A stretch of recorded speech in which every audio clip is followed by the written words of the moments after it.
Hello and welcome to Kicking Tires. My name is Jimmy, And I'm Justin.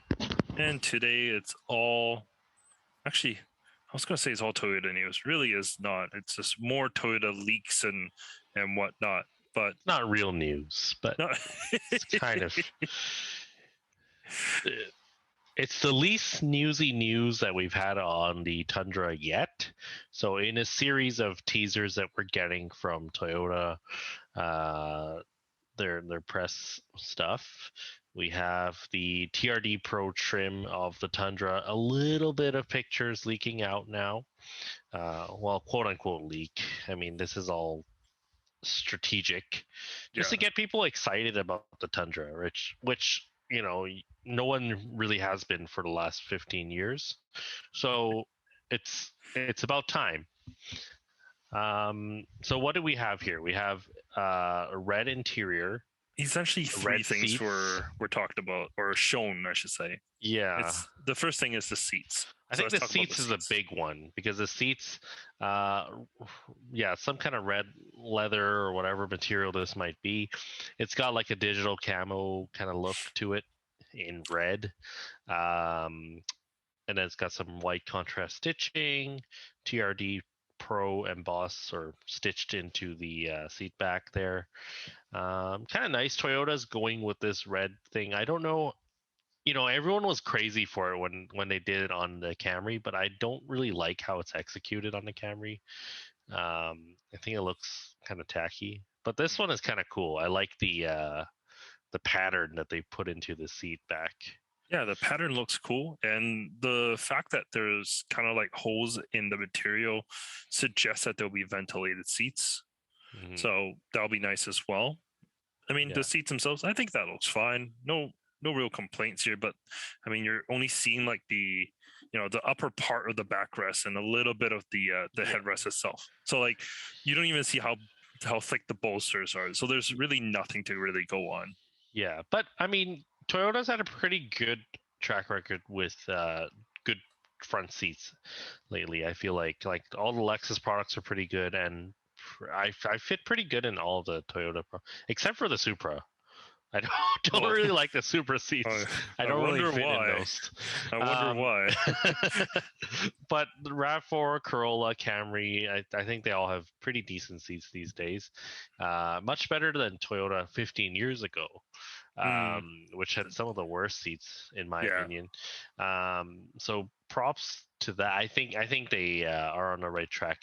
Now the other two pictures we have, one is like a drive select thing behind the gear shifter. Mm-hmm. So we're confirmed to have MTS, which is Toyota's multi-terrain select system, just like you'd find on any other SUV, off-road, trucky vehicle these days. Mm-hmm. And also crawl control, which that's like your low-speed cruise control for off-road. So it just sorts out the wheel spin and stuff like that. Toyota has one of the best ones in the market too. Yeah, it does. And I was able to try it last time we went out off-roading a little bit. I was in the Foreigner. Got a little stuck in like the sandy pit area, but put on crawl control and it dug itself out. So like, it's quite impressive stuff that it's able to just do what it needs to do. So definitely a good system to have. Yeah, and I don't know if I think the Raptor has it. Ford has it on their FX4s actually even, but it's not quite as trick as the Toyota one, I think. And I don't know if the Rams have it, but that does kind of separate this Tundra TRD Pro from the rest. And this is going to be like a $70,000-$80,000 truck at the end of the day, so it better have like ventilated seats and stuff like this, and it's got to have an interior to match. Like, looking at just the little corners that we're seeing of the interior, I'm like, oh no, it's got like a really plasticky looking Toyota interior. Like, well, the third picture kind of resides back to that, right? It's a Qi charger, so it's a wireless charger. I mean, I don't even know why that's a leak in 2021, if you don't have a wireless charger on a brand new vehicle, like, really? Why? Yeah, so definitely not much of a leak. But there is a they did trademark something recently. It was a hybrid engine. I forgot what it was called. Hybrid Max or something like that. Oh Um, yes. and then rumors are speculating that it's going to be a hybrid drivetrain for the Tundra, just because of the Max wording that's on it. iForce Max. Yes. Oh no, iForce Max is No, both.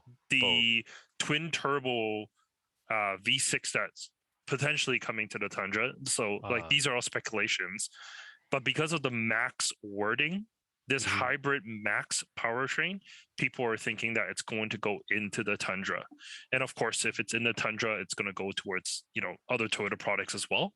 But it's just a lot of speculations, and a lot of things are kind of coming up. As long as a Tundra actuals release gets closer, we're seeing more and more information. Makes sense because I mean Toyota, as good and as popular as their hybrids are, they haven't really been able to capitalize on exciting people about hybrid technology like enthusiasts. They tried before with the Lexus products. I feel like. But I don't think it's really gotten that much traction. But I think in a pickup truck, um, Ford's doing it, so Mhm. there's definitely a reason to go that way. I think if you're not Yeah, towing, but yeah. who knows? Maybe it will work too.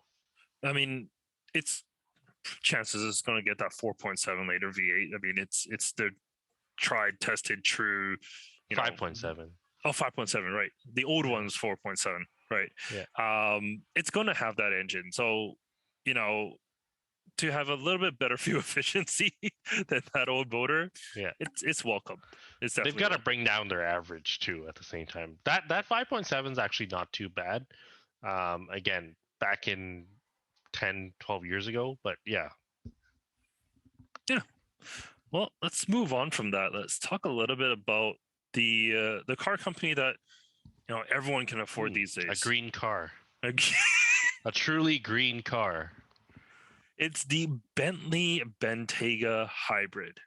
So they call it a hybrid, but really it's a plug-in hybrid, right?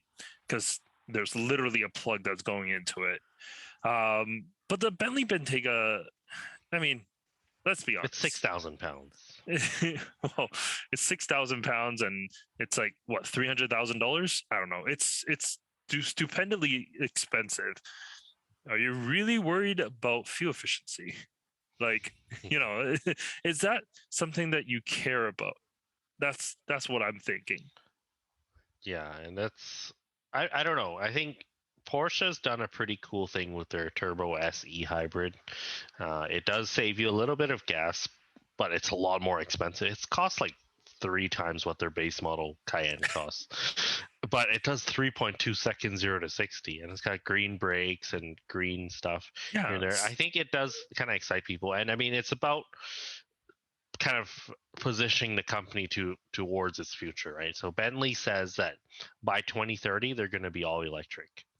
so I think one of the biggest things Porsche does really well in that is their hybrid system is not, a lower tier engine. It is a higher tier. It's more performance. You get Yeah, more out of it. it's a Turbo S. Yeah. But this Bentayga is not, because instead of a big honking V8 or even a W12, You get it's a a V6. VR6. Yeah. Actually, I don't even know if it's a VR6. Well, it only has 335 horsepower, but with the electrical motors, you're looking at about 443. So it's not bad in terms of actual output, but it's not as quick as the V8s. And I was looking at fuel economy. Sure, when you have like actual Full juice charge. in the battery, like yes, 46 mpge, pretty good numbers. But if you don't have a charger, if you run out of charge, which in about, I think it was 18 miles. So after 18 miles, it goes to a regular kind of V6 Bentayga with a little bit of a hybrid tech in there.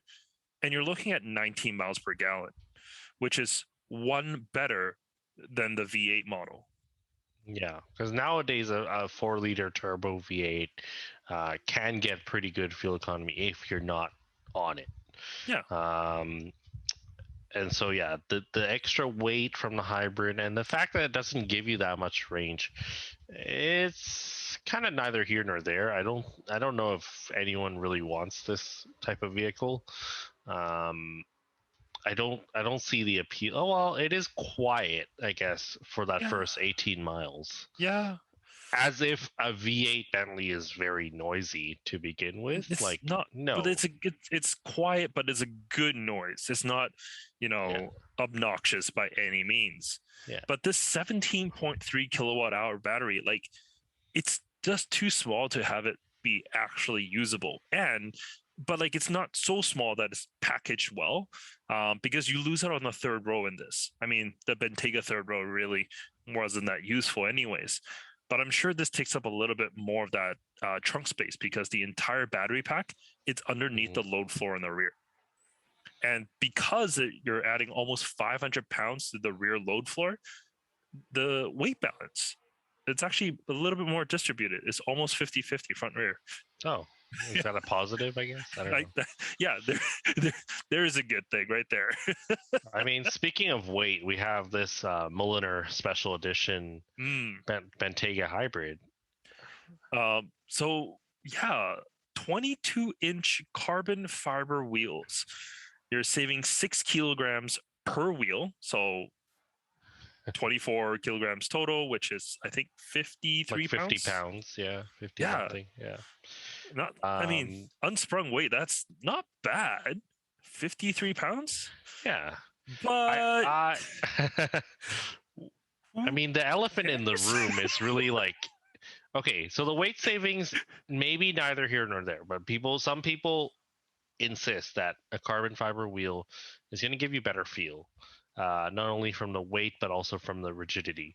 Mm. But I have to say, just the look of it, I don't really care for this wheel at all. Like, so far that's been the case with like pretty much every carbon fiber wheel I've ever seen. They just don't look that great, and they always just very straight, very simple lines. They don't offer that flair that I'm really looking for in my $300,000 SUV. To me, I think it looks kind of plain. The carbon texture is kind of cool, Carbon but texture looks so fake. it looks like a hydro dip wheel kind of. But that's the problem. And even the GT350R had those carbon wheels. I didn't think they looked that great either. Yeah. Um, I don't know, carbon wheels, and the fact that it's just not that practical. You gotta consider if you curb these, it's Oh, not gonna be fun. don't ever curb them. This is gonna cost like a Toyota Corolla. If you were to curb this wheel, it's gonna cost you that much. Like, it's insane. Um, cool that they're going this direction. This is the first, right? We will see better looking wheels and more purposeful applications of the technology as we go on. I mean, carbon fiber wheel technology is not brand new, but that is Bentley moving towards lighter weight somehow. Well, I mean, they kind of did with Yeah. going from the W12 to the V8. That helped them save quite a bit of weight already. Yeah. So this is just their next step, I guess. Yeah. The Bentayga is actually not like ridiculously heavy. Like, it looks like it would weigh a crap load, but it's actually not that ridiculous, if I remember correctly. It's under 6,000 pounds, actually. For a full luxury vehicle with all the sound deadening and everything. Yeah. I guess it's not bad. But I just want to loop back a little here. You said you don't like any carbon fiber wheels that has ever come out, even like the Koenigsegg ones. Oh well, I'm not. I think they've done a little bit more of, in terms of the wheel design. Because I get what you mean. Because like this Bentley wheel, as well as the Mustang wheels, they're pretty flat.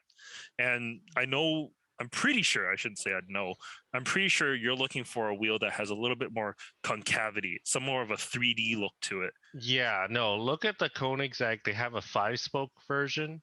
They have their new Regera with this with like a 3-spoke. It looks like the Diablo like Lambo phone dials, but a 3-spoke version of it, and it's still very flat. Like it just. Because I just remember the Yesco that they had on display here in Vancouver. Those ones were also the carbon fiber wheels, and they look pretty good. Or maybe I was just drooling on the carbon fiber. I think the overall car and like the details are great, but the wheels they are just a very simple 5-spoke straight design. So yeah, I'm not sold on carbon fiber wheels yet. I don't know if I will own any in this lifetime, but we will see. Maybe on like a bicycle. Yeah, or a motorcycle, perhaps. That'll be significantly less in terms of cost than a Bentley wheel. Yeah. Actually, now that I'm thinking about it, if you do curb this 22-inch carbon fiber wheel, if you curb like carbon fiber, when you hit it, it shatters. Just cracks. Yeah. Right? So I'm thinking if you curb this wheel, you're buying a wheel. You're not fixing it. You can't fix it. You can't fix that weave and stuff. You have to buy a new one, which is why it'll be $20,000. Like, I don't even want to know how expensive this wheel is, but yeah. So Bentayga, pretty reasonable weight though. Like a normal Bentayga is like 5,500 pounds. This hybrid one is more. This hybrid one is estimated at 6,000 pounds, which I think is still reasonable for the size and all the luxury you get in this SUV. Yeah, that's actually not too bad. Yeah, modern cars really not bad. Shed a lot of weight over the years. That's the MLB Evo or MLB platform. MLB Evo. I have no idea. MLB Evo is I don't the know platform. their platforms. So that's shared with the Urus, the Cayenne, the new e-tron, not the A3, the Q8, and also the Touareg that we don't get here. Yeah. Yeah. It's a little bit longer version of their platform. Moving on. Moving on. Speaking of Touareg, let's talk a little bit about Volkswagen. What we do get nowadays with Volkswagen SUVs. Well, we do get this model technically, but not this model. So this is Volkswagen reviewed a little concept car here. It's actually kind of cool. It's the Atlas Cross Sport GT concept. So essentially what they did is they took their Atlas Cross Sport, which is their hatch four-door coupe version of the Atlas. Yeah. And then they shoved a Golf R drivetrain in it. So kind of. It had the engine to begin with. So the Atlas you can get with two ways. You can get the V6 or you can get the 2-liter turbo. The V6 is the more expensive option, but for this sport concept, they went with the 2-liter turbo, I guess, for more, mod potential. I mean, I like what they've done with the interior. It's so simple, but it's like, how can you not like it, right? So let's talk a little bit about the interior first before we go outside. So the interior essentially is the exact same as stock, other than not wheels. What am I talking about? Seats and back seats. So the seats themselves, they're switched with Recaros instead. So you get 4 Recaros in this car. No bench in the back. Sportsters, which is like the kind of like the more comfort orientated seats, not like full on buckets. This is still a 2-piece system, and it looks, definitely the part. But what I like the most about it is it's the exact same in the rear, down to the armrest. Yeah. Because that armrest is the exact same as a front armrest. You just put it to the rear. There's a picture of it from the trunk view, and you can still see the vents that that are for the second row there. So like it's definitely cool. But it'll never be in production. But it's just a little kind of cool concept that Volkswagen's making to kind of show off what they can do, which kind of sucks, like Volkswagen do so much. We talked about this last week or week before when we were talking about the Golf and GTI. they're so good at making great cars and even great little concepts here. But then when the real product comes out, other than the GTI and Golf R that we're actually pretty excited on, the rest of the entire lineup is just Yeah, I don't get the Atlas Cross Sport overall. To me, just I don't get this car. I get the Q8 though. Like Audi, the Q7 is not very pretty, and then the Q8 looks a lot better, in my opinion. Just like more aggressive, more muscular, I'm gonna have to disagree with you. and more like an Urus. You I, like the Q7? I like the Q8, but I also like the Q7. But the Q7 with the S Sport look to it, because the Q7 you can get it with the air suspension and then with the the the body kit, the S trim body kit that they have around it. It actually looks pretty good. It looks like I mean, I don't like hate it. wagon. It just looks really bland, whereas It the is Q8 bland. just looks a lot more stylistic. Yeah, that's true. But no, the cross sport I always thought to look very awkward. It's a very bloated SUV, and it is based off the MQB platform, so different from the Bentayga. It's the smaller, the Golf platform, basically. It's so big.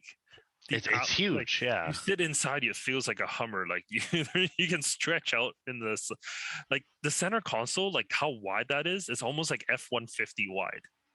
Yeah, and so yeah, we've got the dual clutch 2-liter turbo engine that we've seen in every Volkswagen product so far. They've also put 22-inch wheels on it from ABT. Really funky wheel. They call this a Sport HR Aero wheel. It's an odd size 285 35 22 tire. This is the same size as the SQ7 and I think the SQ8. And it's an odd size because no one really makes good tires in this size. Audi VW plays with fire on this front. So, this is just like to tire nerds. They've bumped the RSQ8s now to a 23-inch tire, and there's like no 23-inch tires in existence. Like, there's maybe 2 models that you can get that fit that car, and no manufacturers even make 23-inch wheels. I think Vossen is the only aftermarket manufacturer that even makes a 23.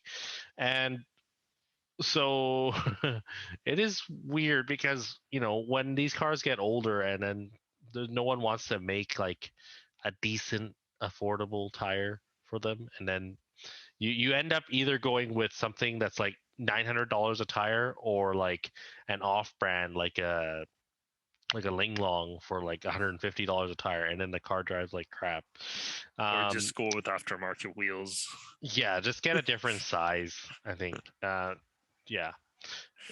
Yeah, I don't know about the exterior overall. It's slammed, like it's tucking the front and rear tires. Yeah, on ST coilovers. It's quite low.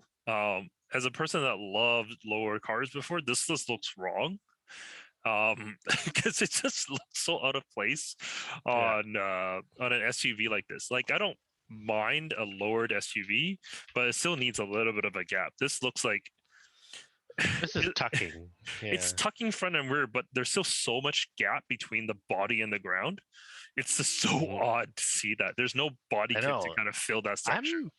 I'm way more for lifting these Atlases. I've seen like the lifted Atlas with like all-terrain tires and full size Atlas, right? Yeah, and I think they look pretty good. They don't need much of a lift. Tanner Faust Johnny has one, I think. Oh, actually, I don't know. I don't know who Johnny is. Oh. I was thinking like Tanner Faust had one that he showed off like a few years back at a Volkswagen event. That one was looking pretty cool. I remember it was lifted with some AT tires on it. It definitely looked the part. Can it perform? That's a different story, but yeah. I mean, you put decent tires on anything, it will do okay. And like, Yeah, I see the Tanner Faust Overland build. It's got like the Widow Wada on the back, and then the fender flares, Yeah. the rivet Oh yeah, style the fender flares. flares. I remember the flares now. It looks great, and like I'm much so.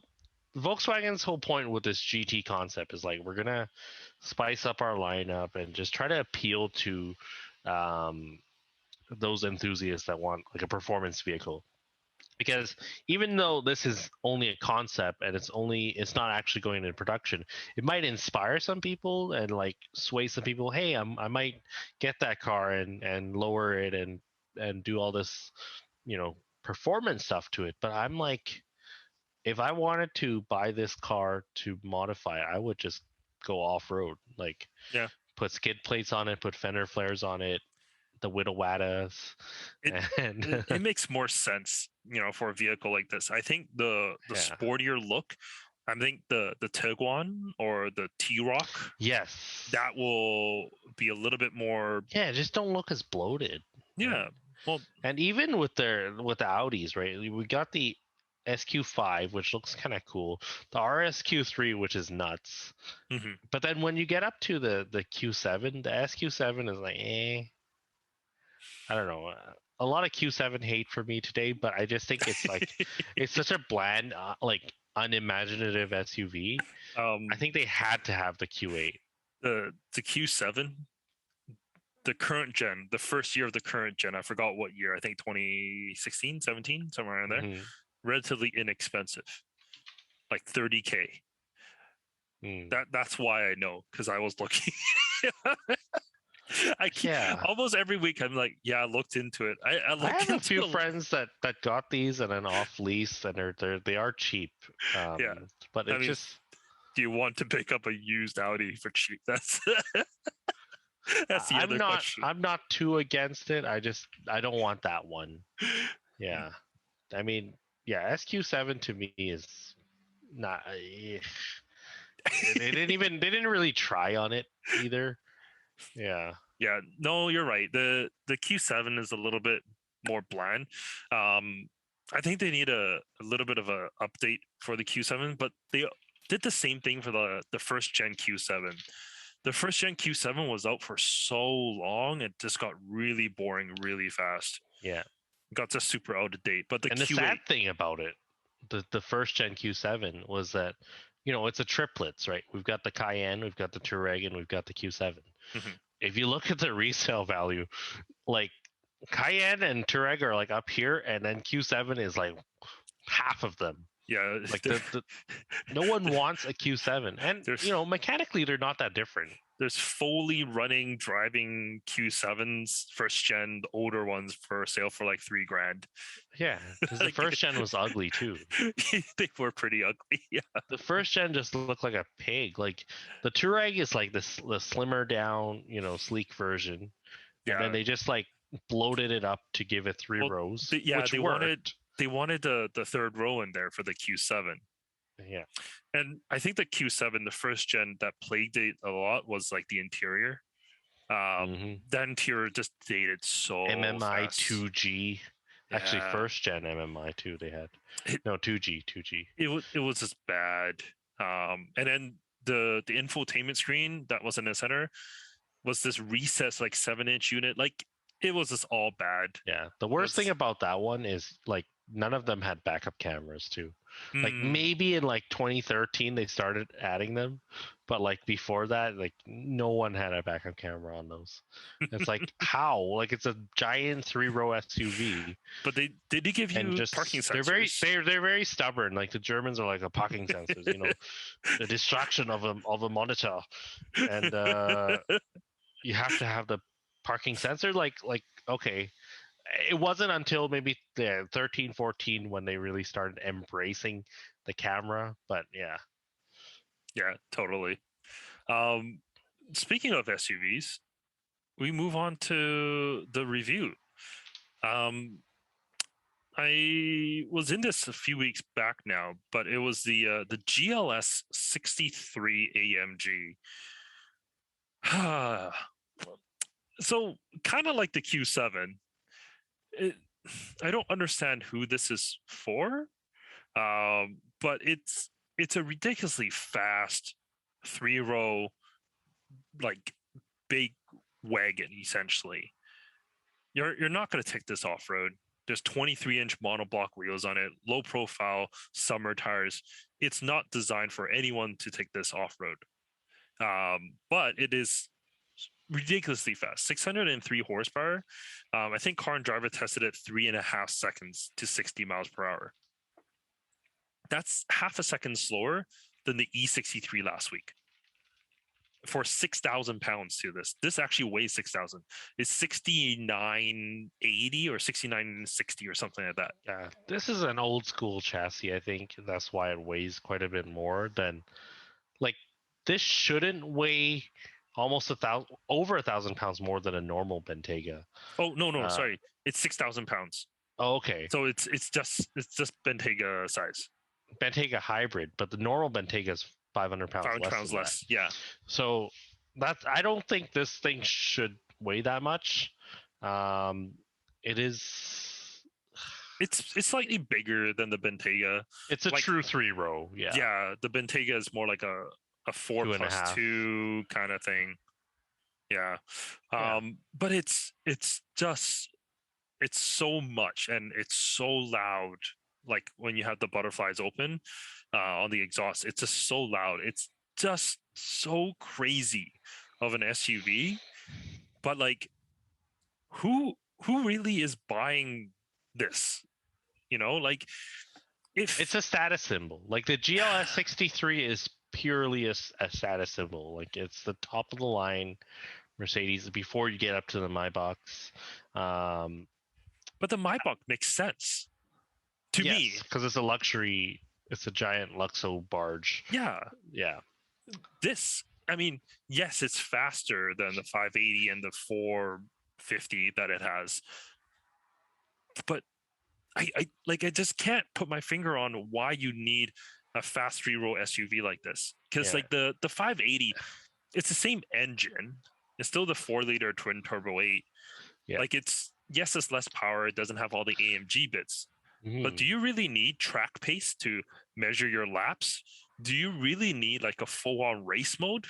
Probably not. And I'm guessing like the actual dynamics, you can't get around it. Like it's at the end of the day, it's a giant 3-row SUV, and it's not something that like eggs you on to, corner hard or go to the canyons in this. Like you're not going to do anything fun with it. I did some mountain driving with it. Like, yes, it was ridiculously fast from apex out, but going into it, I was scared. I was like, all right, I just got to remember there's 285 section front tires. This is 6,000 pound SUV. I can't be fast turning in. Yeah, and the wheels, okay. But I'll let you get started on the wheels because I have my opinion on these wheels. So monoblock wheels on AMG products, they're kind of legendary, right? On the 190E, I think it's like the first time we ever seen it, and looks amazing on there. I think there were 17s back then, or maybe 18s. They look great back then because they have a little bit of a dish to them, and they're just recessed in. They look great. But 23 inches monoblocks, they don't work. To me. It's a very divided kind of question, because there's a lot of people that love this 23-inch monoblock. Then there's me. I cannot stand them. No, you know what this wheel looks like? It looks like a spare tire wheel. Like this is like if you pop one of your 23s, but you got to clear the big brakes, the 8-piston or whatever brakes that are on this. That's the spare tire that you would put in, because it's got no dish to it, so it's completely flat. But it's maximizing, like this type of design is really to maximize brake clearance,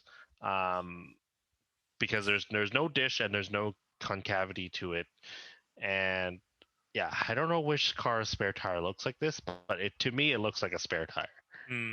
Yeah, it just doesn't look the part. they're there's better wheels. In my opinion, they have this multi-spoke wheel, which is just, it's beautiful. It's the better wheel to go for, rather than these really massive monoblocks. I just don't think it fits the vehicle. You know, the If they multi-spokes is shrunk better. this wheel down like to like a 17 or 18 inch, slapped it on G-Wagon, I'd be kind of down with that. But on this vehicle with a 23 and stretched out like that with low profile rubbers, it just doesn't look cool. I don't know. Looks kind of off. Looks kind of wrong. Yeah, It's and AMG monoblocks are super heavy. I don't even want to know. Actually, I'm Well, gonna see if I can find this out. with that much surface area, maybe you can drill it out a little bit. Yeah, I'm not saying they're a low quality wheel or anything, but they're yeah. No, definitely, yeah. Other than that, It's such an eyesore. Like it sticks out like a sore thumb. It's infuriating how ugly these wheels are. Other than that, another problem that plagued me when driving this vehicle was I was using the third row in it, and because it's a luxury vehicle, the third row, in order for you to get to the third row, there's a button on the second row that you press on, and the second row electronically folds up and forward out of the way. But that process takes so long because it's all electric. You stand there for a good like 30 seconds while you got rained on, you got snow on you, you're holding kids, groceries, whatever it may be, before you can get to the third row. Mm-hmm. And then once you're there, you got to pull that seat back, and it's not, like most cars where it's on a spring. You press that button, and you have to press and hold that button for that to slowly come back. That's another 20, 30 seconds. While the person in the second row is waiting outside in the rain, getting completely soaked before you can get into the second row. Like, it's such a problem to have this electronic third row. Like, I get, or second row, I should say. Like, I get it. It's luxurious. When you're buying a vehicle like this for 170,000 or something like that, somewhere close to that, you want everything to be automated. Mm-hmm. I get that, but just give me a good old spring, like really. Good news was this is the 6-passenger version, which means there is a pass through in the center, so you can just a lot easier to. Yeah, don't wait. Just go through the center. But the third row, like, I can sit back there at 5'11", and it's fine. Like, it's comfortable. It's not like, more traditional 3-row SUVs or like the GLE or the X5's third row, where it's just there as like a temporary placement. This actually fits adults. Yeah, and so these wheels are the most expensive option wheel you can get. It's $2,000, which is not that much actually, because the standard wheel's already a 22-inch. So they come in a silver color, which is even worse. That's $1,500, or you can pay the extra $500 to get matte black, or you can just get the multi-spoke wheel for less and just have a better looking car at the end of the day. Yeah. I will say one thing. If you're buying your $200,000 SUV and you, for some odd reason, have to wash your own car, that 5-spoke wheel is easier to maintain. Okay. So you're thinking it's easier because there's less spokes, right? Mm-hmm. It's not, because there's such a big flat surface, and the black is matte, and matte surfaces require a little bit more attention. Get the silver one then. And I think it probably it's so much surface area that the brake dust doesn't even get through to the other side. It did. So okay, during my week with it, it got pretty dirty at the end of the week. There was a lot of brake dust on it. Nice. But even when I picked it up new, you can see like scratch marks on the surface because of the matte black that it was. Like, it in no way was it a good surface for you to actually clean.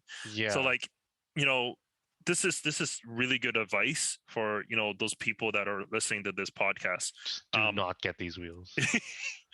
If you have $200,000 and you're buying your GLS 63, don't opt for the $2,000 wheels. offer the one that's less expensive, the multi-spoke, so that the person that you take it to get it cleaned, that'll be better. Yeah. And it's just better to look at and everything. Everything is better about the. We're all about consumer advice here on Yeah. Kicking Tires. I will say one thing. I think AMG on these vehicles is kind of a scam because you pay $40,000 more, and I mean this is the same. Cayenne turbos are a scam. Turbo S. It's just when you get to that level, it's just for bragging rights, and they know the higher they price it, it's like a win-win because the company makes more money, and then whoever's buying it has more bragging rights. But for $40,000, you don't get that much more performance or style or luxury and anything out of it. I don't know. That's just my take with any of these crazy SUVs. The exception being the SQ7 is not that big of a price jump, and even like the X5Ms, X6Ms, they're not that big of a price jump. But with the AMG SUVs, yeah, it's quite a big jump with this one and also the Cayenne. Is it $40K more than the 580? 580. Oh wow. Yeah. 34, 35. So the engine I would choose in the GLS is not the 580. It's actually the 450.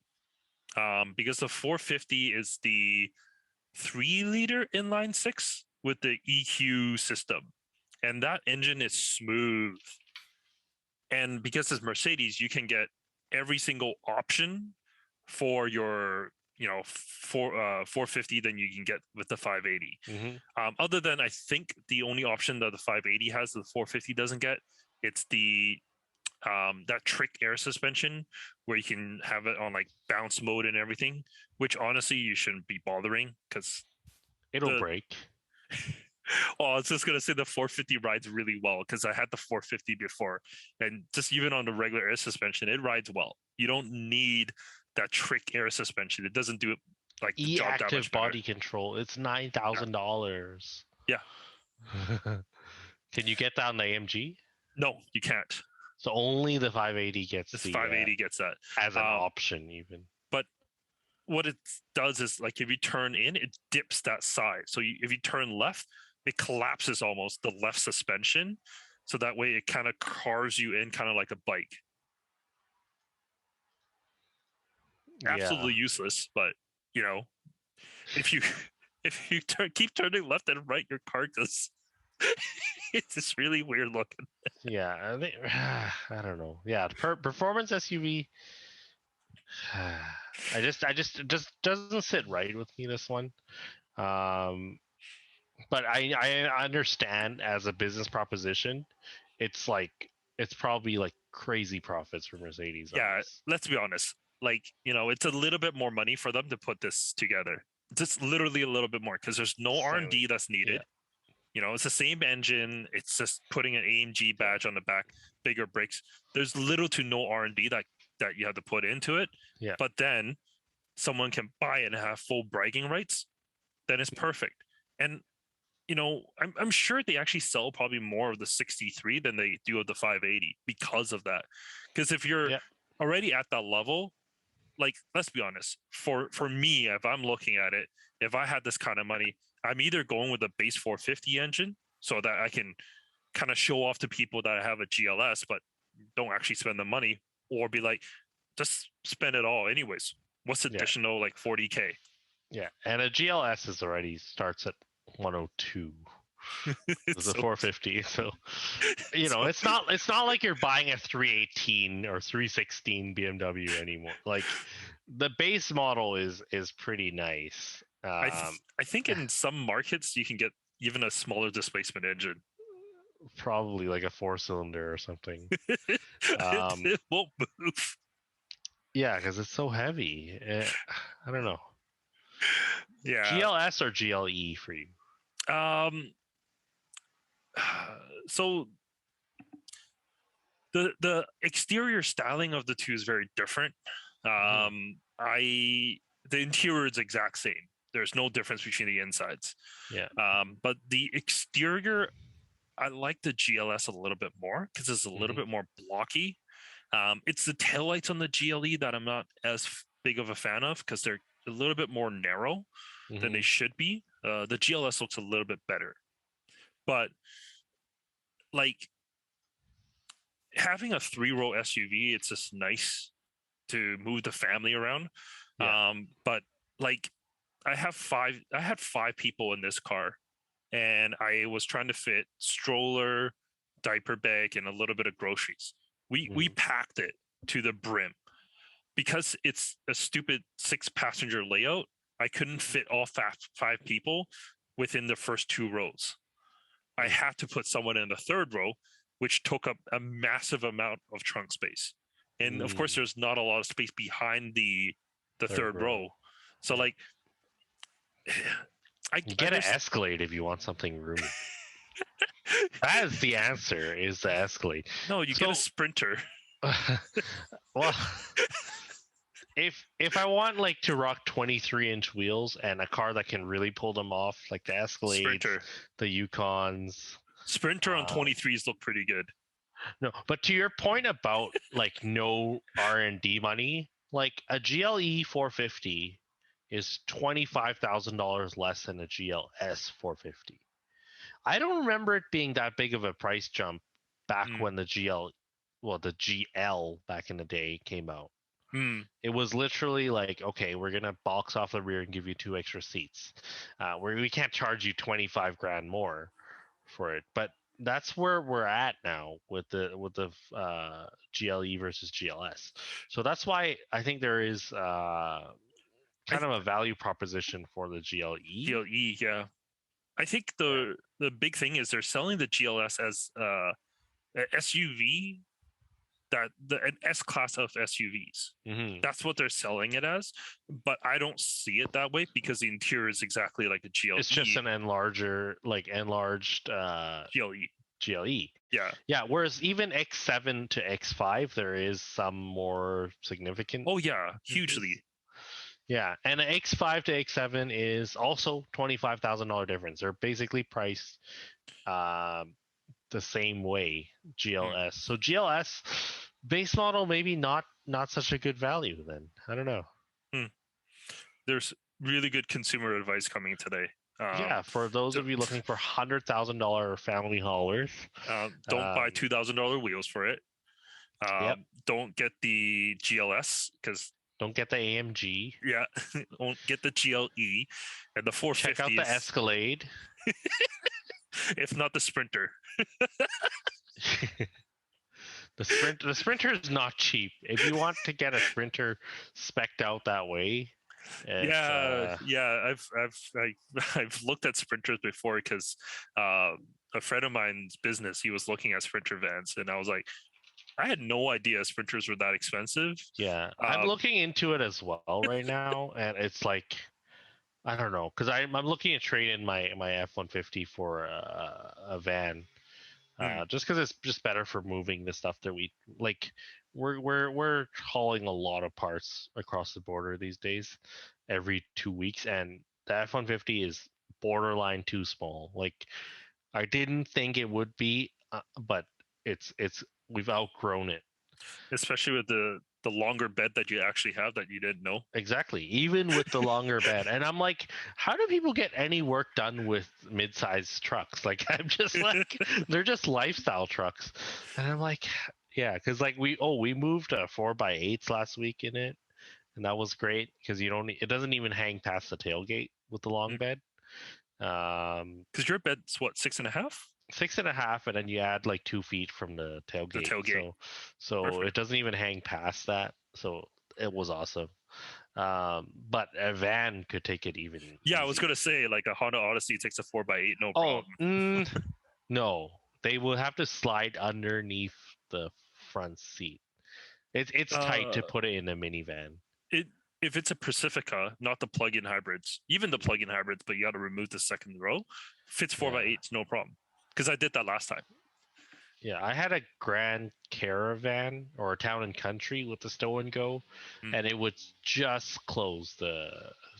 Yeah, it's tight. It's right at the end, but I didn't have to move the seat on the Pacifica. I could only fit about maybe 4 inches thick of it, and then if Anymore, it would Oh, start eating into the front seat. Like I had to move this front seat up. They sounds have awkward seating positions regardless. Those sounds like your vans. next van should be the Chevy Express or the GMC Savannah Yeah, the or timeless. or the Ford Ecoline. Do they even make that anymore? No, right? They No, it's killed all that off. transit, I think. Yeah. Yeah. I don't know how we got into that tangent, but stay tuned on the King Tires In van news, I and guess. van news. Yeah, we'll see. Um, thanks for tuning in. Thanks everyone. Have a great day. Take care. Have a good one.